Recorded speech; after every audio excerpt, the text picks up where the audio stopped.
tayo ng mas aral. Sa math walang maiiwan. Masayang mag-aral tayo ng matuto upang ika'y umasenso. Maging matyaga, maging matalino, halina mag-aral na tayo. Maging matyaga, maging matalino, halina mag-aral na tayo. Halina mag-aral na tayo. Halina mag-aral na tayo. Halina, halina, halina, aral na tayo.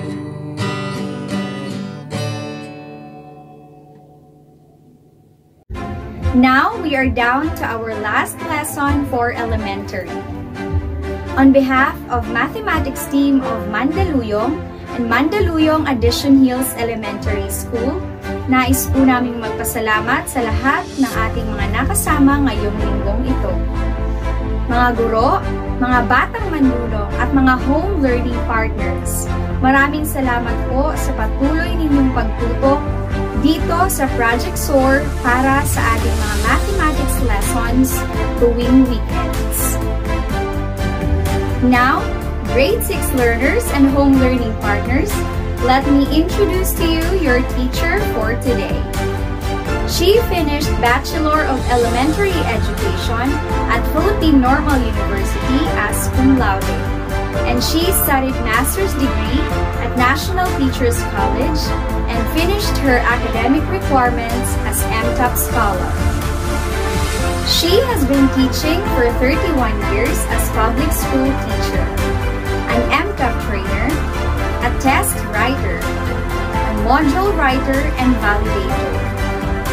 She was also one of the 2019 awardee for exemplary in mathematics by Mathematics Teachers Association of the Philippines. Here is Teacher Dominica F. Fadillo.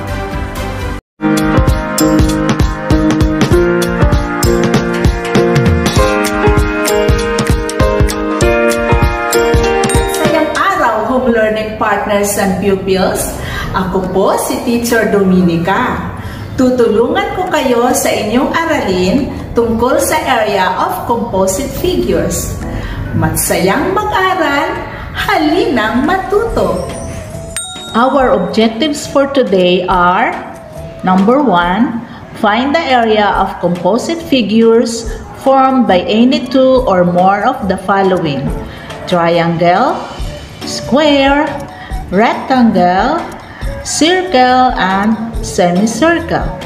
Number 2, solve routine and non-routine problems involving area of composite figures formed by any two or more of the following: triangle, square, rectangle, circle, and semicircle. Practice accuracy in finding the area of composite figures. Let us have a review. An area is the number of unit squares that covers the surface of a figure. These are the formulas in finding the area. Number 1. In finding the area of a triangle, we multiply the base and height, then divide it by 2. Number 2. To find the area of a square, multiply the two sides. Number 3. To find the area of a rectangle, we multiply the length and width.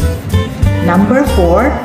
To find the area of a circle, we get the product of pi r squared. Use 3 and 1400ths for the value of pi. Get your notebook and pen.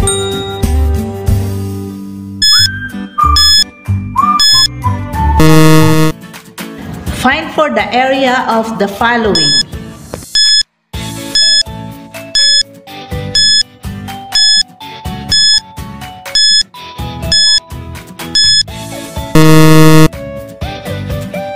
the correct answer is correct, 10 square centimeters. Find the area of a square having a side of 5 centimeters.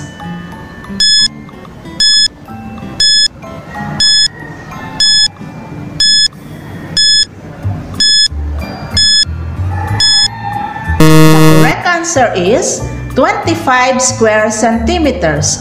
Very good! Find the area of a rectangle having a length of 5 meters and a width of 4 5/10 meters.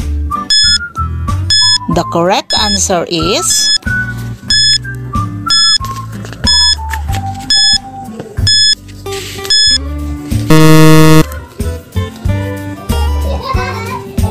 exactly 22 5/10 square meters. Find the area of the circle having the radius of 3 centimeters. The correct answer is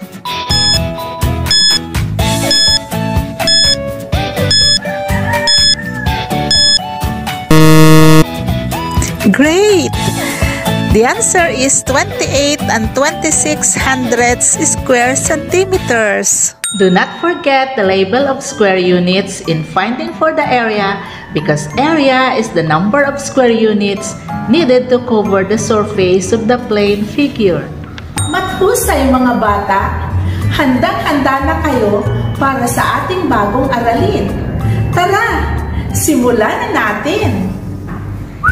What is a composite figure? Correct! A composite figure is made up of several geometric figures. Some examples are shown. Triangle, rectangle, rectangle and triangle put together end to end. Another example, square,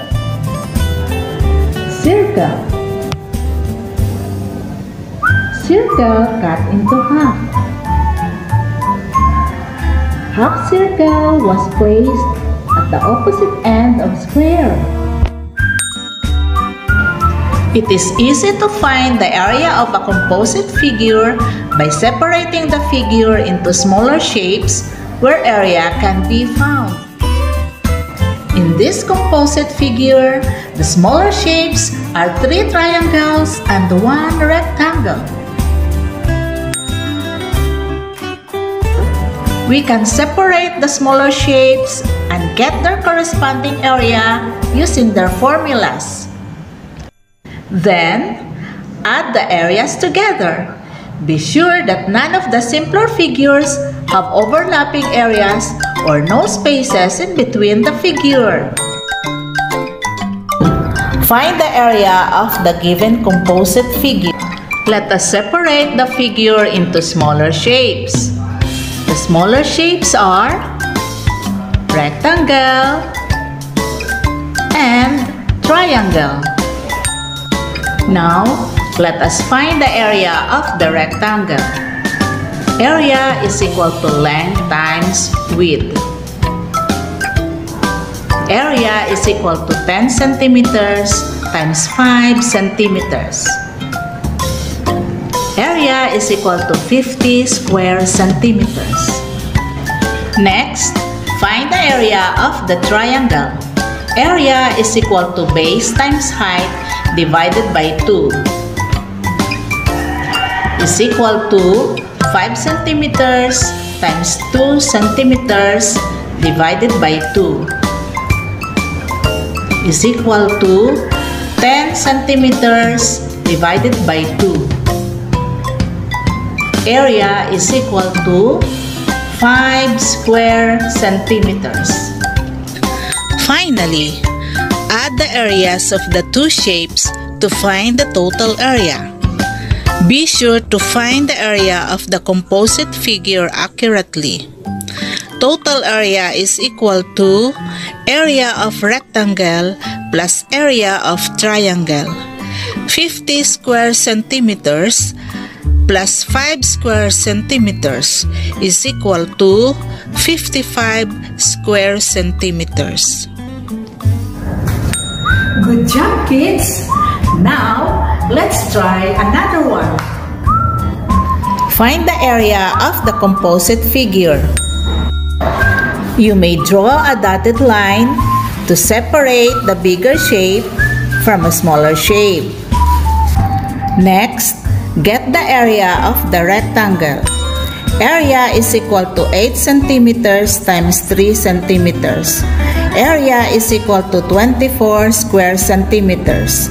Then, get the area of the square. Area is equal to 3 centimeters times 3 centimeters. Area is equal to 9 square centimeters. Now, add the area of the rectangle and the square. 24 square centimeters plus 9 square centimeters. Therefore, the area of the composite figure is 33 square centimeters. Amazing! Let's try some more.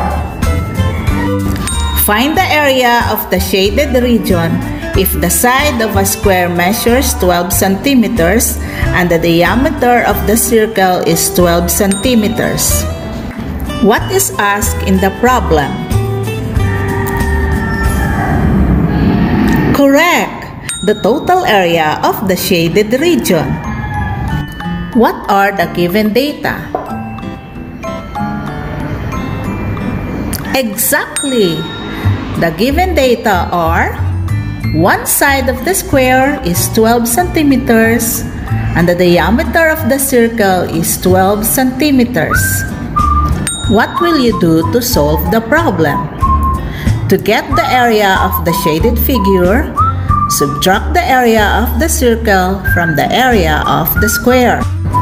First, find the area of the square. Area is equal to 12 centimeters times 12 centimeters is equal to 144 square centimeters. Next, find the area of the circle. Since the diameter of the circle is 12 centimeters, then 1/2 of 12 is 6, which is the radius of the circle. Area is equal to pi r squared is equal to 3 1400 times 6 squared is equal to 3 1400 times 36 is equal to 113 400 square centimeters. Then, find the area of the shaded figure. Area of the shaded figure is equal to area of square minus area of circle. 144 square centimeters minus 113 400 square centimeters is equal to 30 9600 square centimeters. Galing mga bata! Hasain naman natin ang iyong kakayahan sa iba pang suliranin. A floor is shown below with a semicircle in one end. What is the floor area? If hardwood flooring costs 150 pesos per square foot, how much will be the flooring cost? What questions are being asked in the problem? That's right! The area of the composite figure and the flooring cost of the floor area. What are the given facts? You are correct! The given facts are 40 feet width, 85 feet length, and 150 pesos per square foot. How will you solve the problem? First step, find for the area of the rectangle. Area is equal to length times width. 85 feet times 40 feet is equal to 3,400 square feet. Second step, find for the area of the semicircle. by finding the area of the circle divided by 2. Since the diameter of the circle is equal to the width of the rectangle, which is 40 feet, then 1/2 of 40 is 20, and this is the radius of the circle. Area is equal to pi r squared divided by 2. 3 1/1400 times 20 squared divided by 2. 3 1/1400 times 400 divided by 2. 1,256 divided by 2 is equal to 628 square feet. Third step. Add the areas of the two shapes to find the total area of the composite figure. Area is equal to area of rectangle plus area of semicircle. 3,400 square feet plus 628 square feet is equal to 4,028 square feet. Last step. Find for the flooring cost. To find for the flooring cost, multiply the total area by 150 pesos per square foot. 4,028 square feet times 150 pesos is equal to 604,200 pesos. Well done! Remember, an area is the number of square units that covers the surface of the figure. A composite figure is made up of several geometric figures such as triangles, rectangles, squares, circles, semicircles, and others. To find the area of the composite figure, separate the figure into smaller shapes where area can be found. Then add the areas together. We should also practice accuracy in finding the area of the composite figure. Ngayon, sagutan natin ang mga pagsasanay. Activity 1. Find the area of the shaded region. Assume that all angles that appear are right angles. Choose the letter of the correct answer.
Now, check your answers.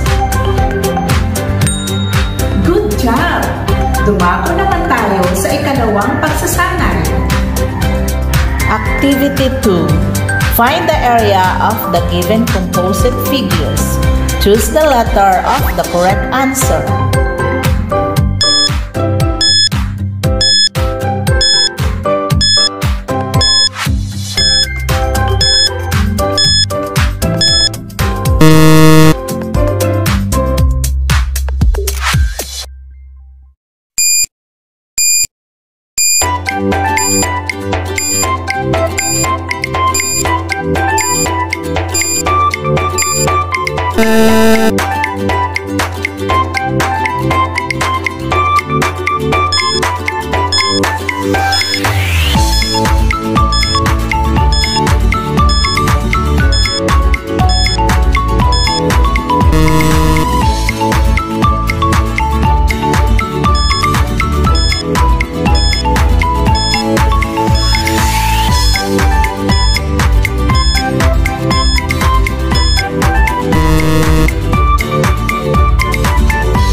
your answers. Mathusay mga bata! Binabati ko kayong lahat. Muli, ako po si Teacher Dominica na nagpapaalalang ang math ay hindi mahirap. Kailangan mo lang magsumikap. Mag-aral ay masaya.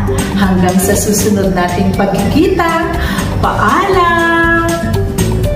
Mathematics ay masaya kahit ngayong may pandemya. Mga kaalam man dito, magagamit mo. Sana pangarap mo'y maabot. Halina't simulan na natin.